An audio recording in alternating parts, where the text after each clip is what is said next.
នេះខ្ញុំសូមដាក់វ៉ាន់សមានញ្ញាតគ្រប់នឹងជម្រាបសួរទស្សនិកជនជាទីគោរពនិងជាទីមេត្រីស្វាគមន៍មកកាន់កម្មវិធីកិច្ចសម្ភារសេដ្ឋកិច្ចរបស់ BTV ដែលនៅក្នុងថ្ងៃនេះពីកម្មវិធីនឹងលើកយកមួយផ្នែកតាក់ទិនទៅនឹងវិស័យសំណង់យើងដឹងហើយថាការបិទច្រកព្រំដែនរវាងកម្ពុជាថៃមិនត្រឹមតែ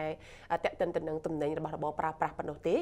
ប៉ុន្តែយើងដឹងហើយថាកន្លងទៅមួយផ្នែកនៃគ្រឿងសំណង់ដែលចូលមកកាន់ព្រះរាជាណាចក្រកម្ពុជាក៏យើងបានពឹងផ្អែកទៅលើភាគីឬក៏ទីផ្សារថៃខ្លះដែរថាតើការបិទច្រកនេះអាចនឹងមានផលប៉ះពាល់ដែរទេសម្រាប់ការប្រើប្រាស់នៅវត្ថុធាតុដើមមួយចំនួនទៅលើវិស័យសំណង់នៅក្នុងព្រះរាជាណាចក្រកម្ពុជា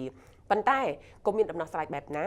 ដោយនឹងមានការបកស្រាយពីសំណាក់លោកអគ្គបណ្ឌិតគឹមហៀងដែលជាស្ថាបនិកបរិយមានសំណាងដូច្នេះសូមតាមដានទស្សនានៅកម្មវិធីនេះដូចតទៅសូមជម្រាបសួរលោកអគ្គបណ្ឌិតបាទជម្រាបសួរបាទអរគុណសម្រាប់ការបន្តចូលរួមចែករំលែកទៅលើប្រធានបទសំខាន់ហើយជាបច្ចុប្បន្នភាពដោយសារតែលោកអគ្គបណ្ឌិតមានជំនាញស្រាប់ទៅលើវិស័យនេះហើយជាដំបូងចង់ឲ្យលោកបង្ហាញអំពីស្ថានភាពទូទៅក្រោយពេលដែលយើងមានការបិទច្រកជាពិសេសគឺដោយសារតែថៃគេធ្វើដោយឯកតោភាគីរាជរដ្ឋាភិបាលអនុវត្តតាមក្រោយទេអញ្ចឹងមិនត្រឹមតែតំណែងរបស់របរប្រើប្រាស់គ្រឿងឧបភោគបរិភោគទេ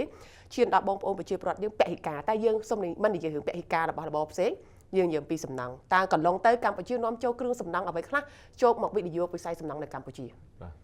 បាទជាបឋមខ្ញុំបាទសូមជម្រាបសួរសម្ដេចទ្រង់ឯកឧត្តមហើយនៅទស្សនិកទាំងអស់ដែលកំពុងទស្សនាកម្មវិធី BTV វាជាសំណួរល្អមួយដោយសារតែខ្ញុំអ្នករត់សាំងសង់បរិយស្រាប់ចាហ្មងពេលដែលសាំងសង់បរិយស្រាប់ភ្លាមនៅពេលដែលយើងថៃគាត់បិទព្រំដែនជាឯកតោភាគីនិយាយទៅគាត់បិទតាមចិត្តនឹកឃើញគាត់បិទភ្លាមហ្មងដល់ពេលសួរអញ្ចឹងថាតើវាប៉ះពាល់ដល់យើងឬអត់ធម្មតានៅពេលដែលព្រំដែនបិទបើនិយាយពីប៉ះពាល់គឺប៉ះពាល់ទាំងអស់គ្នាទាំងសងខាងយើងត្រូវនិយាយជាការពិតណានៅពេលដែលបិទហ្នឹងមិនមែនតែថៃមេយើងគឺប៉ះពាល់អស់គ្នាក៏សំខាន់ដែលយើងនិយាយថាតើនរណាប៉ះពាល់មុន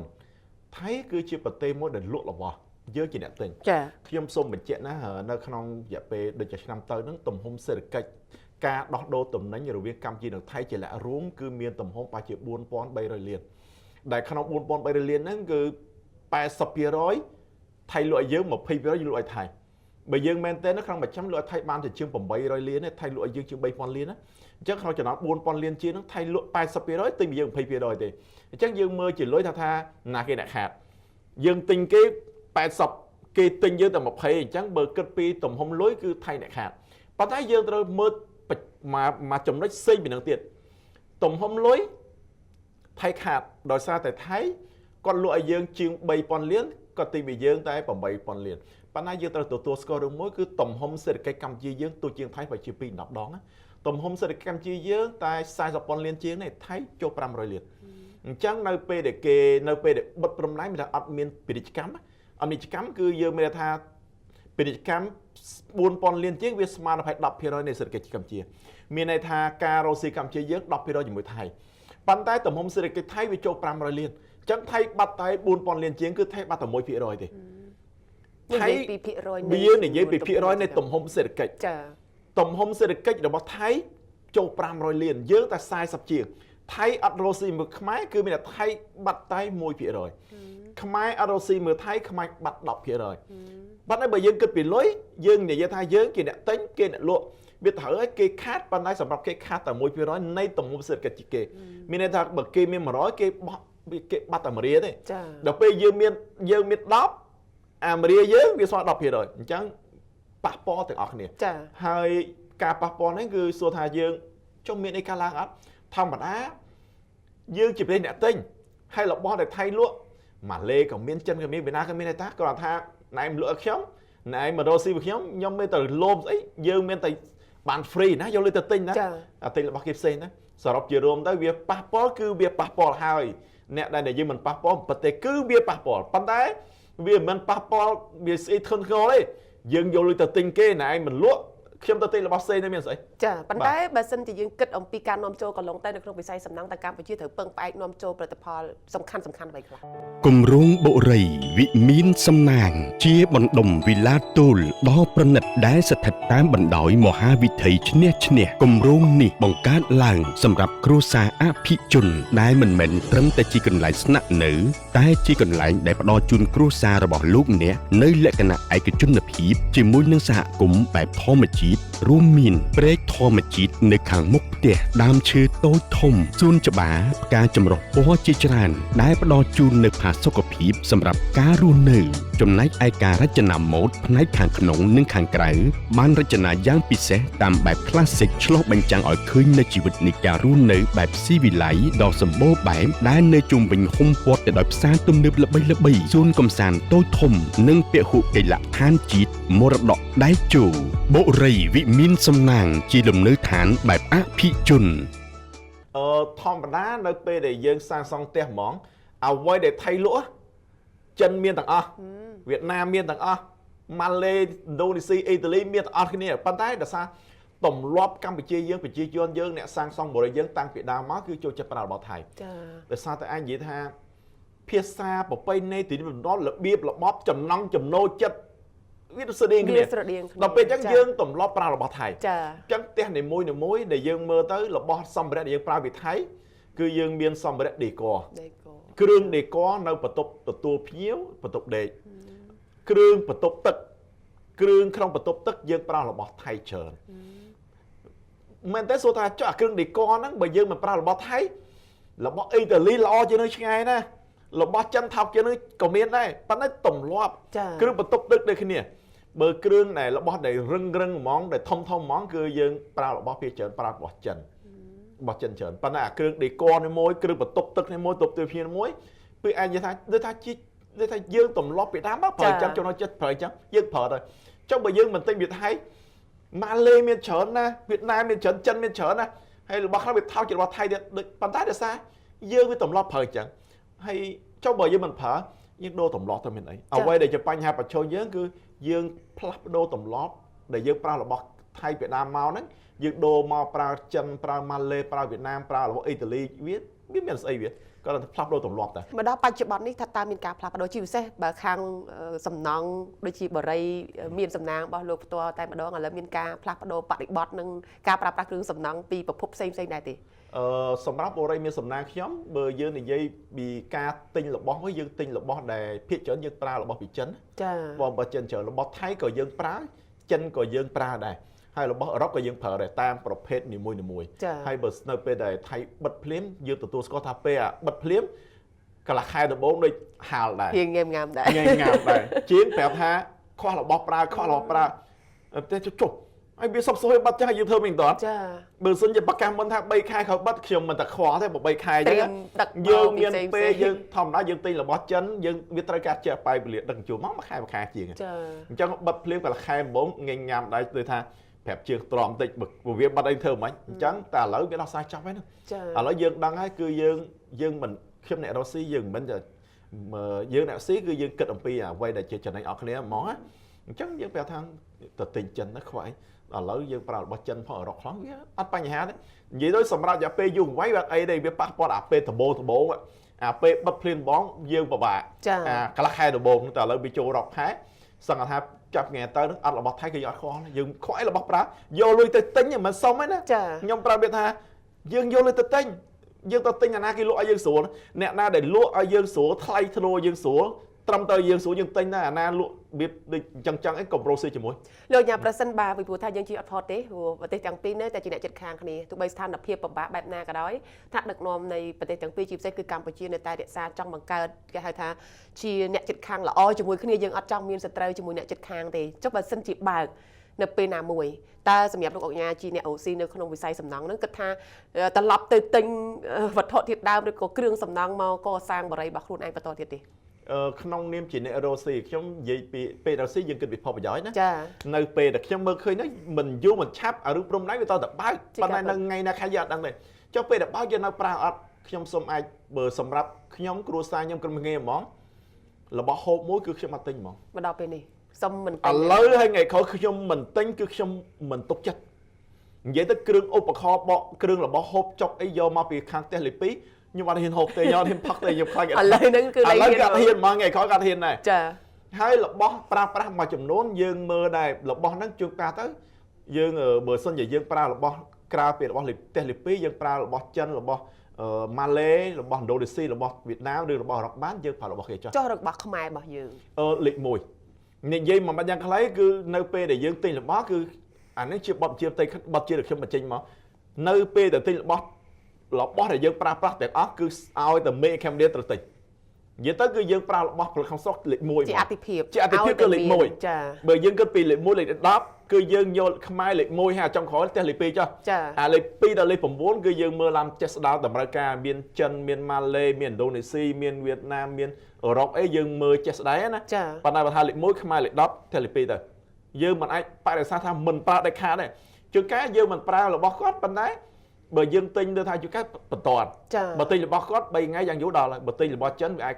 មួយខែ ដោះស្រាយចំពោះមុខភ្លាម ដោះស្រាយចំពោះមុខ ករណីបើយើងជិះមិនផុត ជាបំផុតគឺប្រើប៉ុន្តែ ចា បើយើងជិះបានគឺអត់ប្រើទេ បងតែ$200ក្នុងមួយខែអតិថិជននឹងបានផ្ទះដ៏ស្រស់ស្អាតមួយភ្លាមៗផ្ទះមានទំហំ 4.2 ម៉ែត្រគុណនឹង10ម៉ែត្រមានទីធ្លាខាងមុខ 4.5 ម៉ែត្រសល់ខាងក្រោយ 1.5 ម៉ែត្រសមល្មមសម្រាប់ប្តីប្រពន្ធដែលទើបតែរៀបការថ្មីថ្មោងឬកូនដែលឡើងមកសិក្សានៅភ្នំពេញបុរី KS Residence សាងសង់ផ្ទះតម្លៃសមរម្យនេះឡើងដើម្បីជួយសម្រួលដល់បងប្អូនដែលមានចំណូលតិចអាចមានផ្ទះដែលជាកម្មសិទ្ធិរស់នៅសមរម្យនឹងគេសម្រាប់បងដែលចាប់អារម្មណ៍អាចទំនាក់ទំនងមកកាន់ក្រុមការងារនៅលើនេះសូមអរគុណសូមជំរាបលា បើសិនជាស្ថានភាពបែបនេះអស់បន្លាយពេលយូរលោកគិតថាវាអាចបង្កផលប៉ះពាល់ណាមួយមកដល់វិស័យចលនាទ្រព្យឬក៏វិស័យសំណង់នៅកម្ពុជាដែរទេ បើរឿងបិទព្រំដែនកាន់តែយូរវានឹងបង្កផលវិបាកយើងឯងនិយាយផលបានញើជាពីរផ្នែករយៈពេលខ្លីរយៈពេលវែងរយៈពេលខ្លីគឺក្នុងរយៈពេល1ឆ្នាំអ្នកដែលរងគ្រោះធំជាងគេគឺខ្មែរ ចា នៅពេលដែលបិទព្រំដែនក្នុងរយៈពេល1ឆ្នាំបងយើងធន់ជាងគេព្រោះអីយើងបាត់បង់ទំនុំពាណិជ្ជកម្មរវាងពីរប្រទេសនោះ 10% នៃសេដ្ឋកិច្ចយើងថៃបាត់តែ 1% ទេព្រោះគេ500លានគេបាត់តែ 4000 លានយើងហ្នឹង 1% យើង40ជាងដល់ពេលបាត់ 4000 លានជាងវា 10% ក្នុងឆ្នាំបងយើងប៉ះពាល់ប៉ុន្តែបើយើងអាចចូលឆ្នាំទី2ទី3ហើយគឺយើងមានន័យថាយើង independent ធម្មតាយើងអាចរស់នៅដោយគ្មានតំណែងមួយថៃបានរឿងអីឆ្នាំដំបូងយើងរស់បានទី2ទី3យើងរស់បានទេពេលនោះយើងនឹងរឿងមកសម្រាប់ខ្ញុំបើដូចគេសួរអញ្ចឹងធ្លាប់គេសួរខ្ញុំថាបណ្ឌិតគឹមហៀងបើកព្រំដែនឡើងវិញប្រថៃលោកកំតូឬអត់ខ្ញុំថាក្នុងនាមជាអ្នកសេដ្ឋកិច្ចខ្ញុំអ្នករ៉ូស៊ីបើកក៏បានមិនបើកក៏បានខ្ញុំគោរពតាមគោលនយោបាយរដ្ឋាភិបាលមិនគោរពតាមរដ្ឋាភិបាលព្រោះលោកដឹងថាធ្វើមិនណាប៉ុន្តែសម្រាប់ខ្ញុំមួយឆ្នាំដំបូងគឺយើងប៉ះពាល់ប៉ុន្តែបើសិនជាឆ្លងកាត់មួយឆ្នាំហើយចូលឆ្នាំទី2ទី3ហើយគឺយើងលេងប៉ះពាល់ហើយ resilient ណា easily យើងមួយឆ្នាំហ្នឹងគឺយើងរក supply យើងបានយើងរកអ្នកគ្រប់គ្រងបានតាអញ្ចឹងយើងតែខ្វល់ទៀត ចា សង្ឃថាបើបានបិទមួយឆ្នាំហើយបាត់មកយកក៏លេងអីទេប៉ុន្តែមួយឆ្នាំដំបូងយើងពិបាកព្រោះឥឡូវនឹងពងរបស់ខ្លះរកអ្នកគ្រប់គ្រងតន់បានរកអ្នក supply តន់បានហើយអញ្ចឹងរយៈពេលខ្លីយើងប៉ះពាល់ចាប៉ុន្តែបើហ៊ានតែចូលមួយឆ្នាំចូល2ឆ្នាំមានន័យថាយើងអត់រកស៊ីគ្នា2ឆ្នាំហើយបាត់មកយកក៏វាខលទៅធំថយដែរ បាទចង់ បាយគ្នា2ឆ្នាំហើយ បាយគ្នា2ឆ្នាំហើយចាំបាយទៅជួបគ្នាអី ចា ប៉ុន្តែបើក្នុងលក្ខណៈជាប្រទេសជិតខាងរបស់អាស៊ានខ្ញុំគិតថាបើជារឿងល្អវាជាគំរូល្អមួយទៅដល់មនុស្សចំនួនក្រោយកុំឲ្យថាអ្នកជិតខាងគ្នាហើយខណ្ឌលបងគ្នាដល់ពេលកូនវាមិនល្អមួយតែទៅស្លថយជំនឿទេប៉ុន្តែបើថាជាលក្ខណៈសេដ្ឋកិច្ចវិញតែបានមួយឆ្នាំ2ឆ្នាំបាត់ជាលក្ខណៈសេដ្ឋកិច្ចបាត់មកយកក៏មិនដែរប៉ុន្តែលក្ខណៈមនុស្សធម៌លក្ខណៈតំបន់អាស៊ានយើងជាប្រទេសនៅក្នុងពិភពលោកវាអាក្រក់មើលពេកវាអញ្ចឹងថាវាអាក្រក់មើលវាមិនល្អសម្រាប់ក្មេងៗចំនួនក្រោយ ចាលោកមានអ្វីជាការផ្ដល់អនុសាសន៍បន្ថែមឬក៏សំណូមពរទៅលើស្ថានភាពទី1គឺនិយាយអំពីច្រកថាតើលោកក្នុងនាមជាអ្នករកស៊ីជាអ្នកសេដ្ឋកិច្ចមានជាសំណូមពរឬក៏មើលឃើញបែបណាហើយទី2ថាតើអ្នកនៅក្នុងស្រុកជាមួយគ្នាក្នុងវិស័យសំណង់គូរួមគ្នាបែបណាដើម្បីជំរុញវិស័យនេះឲ្យនៅតែជាចន្ទល់សម្រាប់សេដ្ឋកិច្ចរបស់ជាតិយើងបាទជារួមខ្ញុំជាយោបល់សម្រាប់ខ្ញុំហើយដើម្បីឲ្យគេថាយើងរីកចម្រើនដល់គ្នាហ្មងអ្នកក្នុងស្រុកទី1គឺយើងត្រូវតែប្រើរបស់ក្នុងស្រុកយើងនិយាយទៅ make Cambodia គឺសំខាន់ផុតមកខ្ញុំតែងតែបង្រៀនក្រុមកូនបង្រៀនក្រុមការងារមនុស្សស្គាល់គ្នាថាសូមទិញរបស់ដែលធ្វើក្នុងស្រុកហេតុផលនៅពេលដែលយើងយកលុយយើងទិញរបស់ផលិតក្នុងស្រុកគាត់លក់បានគាត់យកលុយទៅទិញរបស់តគ្នាលុយហ្នឹងវាវល់ក្នុងស្រុកយើងលុយក្នុងស្រុកយើងបើយើងយកលុយទៅទិញរបស់នៅស្រុកក្រៅលុយនេះហត់ទៅស្រុកក្រៅអញ្ចឹងអាលុយហ្នឹងលុយមួយរៀលដែលយើងចាយទៅលើអ្នកក្នុងស្រុកគាត់យកលុយនេះចាយលើក្នុងស្រុកគាត់ចាយលើក្នុងស្រុកលុយមួយរៀលទៅជា10រៀលឡើង100រៀលអញ្ចឹងលុយវាវល់ក្នុងស្រុកបើយើងយកលុយទៅទិញនៅស្រុកក្រៅលុយទៅស្រុកក្រៅនៅពេលដែលយើងចាយលុយទៅស្រុកក្រៅយើងជួយសេដ្ឋកិច្ចស្រុកក្រៅ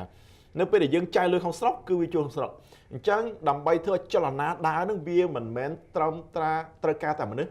mà nét đọc nét đâu nét để dây thế hai câu mình trai cà phê mà khai mà năm này vía trai cà phê chú hai trai cà bật đọc bản chẳng để chia sẻ nông po khi món cứ dương cầm nứt pra pra rồi không sốc cứ dương trai sắp phát trên việc cầm thì sắc xá cầm nứt thòng lăng tới vậy tới dương trai bồng riêng khmer tăng bị tụt mau tha pra là bao không sốcอย่าง nơi pe để dương miếng cá ốp rung khnom xà la khnom sủng cung khnom cua xá pe nước bắp chỉ cho dương dồn là pe còn dồnแล้วก็chết xà lánh và chỉ cho như chỉ chánก็chết xà lánhแต่หมดก็xà lánhแต่พเนจปันได้จำแนกดังก็ตอนยุ่งเราไว้การตะการxà lánhปิดประกาศนั่นน่ะก็เจ๊งยัยได้xà lánhนั่นน่ะก็เมื่อคืนยัยxà lánhหมดยัยxà lánhปันได้จำได้วิจิการxà lánhคือยืนตระยบหมดยัยพเนจเมื่อหัดจำได้จิตตประ chẳng đầm bay ai cho nó sự cái gì người món Campuchia rồi chắp đám đầm bông kế cứ bong riêng tăng không xả la bong riêng không xả la phóng bong riêng nơi te phóng bong riêng cua sa phóng bong riêng óc ăn nụ vọt pe nó on Việt đa pe đá sự cái gì chấm đá pe nó cứ thầm đá tại sự cái không phải dương chấm đá dương miên từ miên lôi cục khné dương miên lôi cục khné việt lỏ bài chấm bón dương việt nơi rong chạy dương cầm sơi sủng rong chạy dương miên pan đại việt cà phê lưỡi dương tinh là bóc sọc kẹo lùi dương hồ tơ sọc kẹo khăn pizza được cái ta phép litli này sẽ được cái lùi dương chỗ đóp dương tranh kẹo làm buồn nó chỉ bành hà cháu mà lùi dương miên đóp dương world tơ world mát tại này dương lùi dương buồn mà nó nơi pe này sô bị kê thêm nó tiếp dương sô bị kê mà trong xôm giấy cào thiên bắp môi cho trong này bị tê cho pe để dương này giấy bị tê cho cứ dương miên tê cho khăn sọc tê cho cả trình tự cả hai chỗ không bên tê cho không sốc cứ domestic tourist Khmer bỏ tê thưa cả sọc mai đại lê sọc mai nó cứ cứ này tê cho bộ ấy Khmer được bỏ tê sọc mai đại lê sọc mai lười mù tí pí cứ tê cho ao bao nên là tê cho tờ sọc kẹo cứ miền ta cứ Khmer dương vô lôi chai sọc kẹo Khmer dương chai rọpon liền tờ sọc kẹo vô lôi tờ sọc kẹo đa lên mà đón từ mưa sọc phiệp đa lên tên là bỏ chai lưỡi rọpon liền vậy để tê cho cầm chia tờ cá cứ inbound tourist miền này tha bỏ tê mà sọc Khmer tê cho Khmer dương bữa xuân gì trong đá tôi là ai không mà chơi nắm tiền kia chôm tiền bỏ tê mà sọc Khmer lên ao bàn lượm bờ liền bên năng phải chỉ bị lầm nặng này anh cứ giờ quay được trong trong gì do kê mà sọc Khmer chai lên trơn lùi khao Khmer tờ tin là bỏ sọc Khmer chai lên sọc Khmer dương tờ chi bởi chi bán cắt bàn thói cài vô lùi Khmer tờ sọc cá chi bán cứ vô lùi Khmer tờ tin là bỏ sọc kẹoแต่อันนี้คือจะภายในมวยในการโจรวมจีบใช่คือการปราบปรามในประพลความตระหนักไว้ในจีระบอกขนมสระจุยนี้จะเราจะตะเกียบจุ่มดาวได้โลกองค์ยาบาลประเทศจังคือยังประดอกปีโกนบอกยังเต๋อในขนมสลากรรมที่ศึกษาในขนมเตี้ยปกบันไดไอ้บ่งเรียนในโกนสลันจิตนิยมนั่นคือเหมือนแต่หมดตีคืออนุวัตพอโดยได้โรงเรียนโลจีเนี่ยวินิโยคือโลกบาลประเทศให้ทำประพลสำนักนาได้เมียนในขนมสระคือโลกประดอกอติเพียบตีมวยบางสันจะเครื่องอุปโภคบริโภคไว้นู่นคือท่าจับปีเมียนไปหาโหดดอเลยแต่หมกเตี้ยคือท่าชีบ้านก็เถอะแต่ชีมันแม่นเรื่องอ้างเต้ปันไดยังบารมีปีสวัสดิ์แต่เพียบสกปรกบ่ยังไงจังจะร่วมการบัดบางเจาะ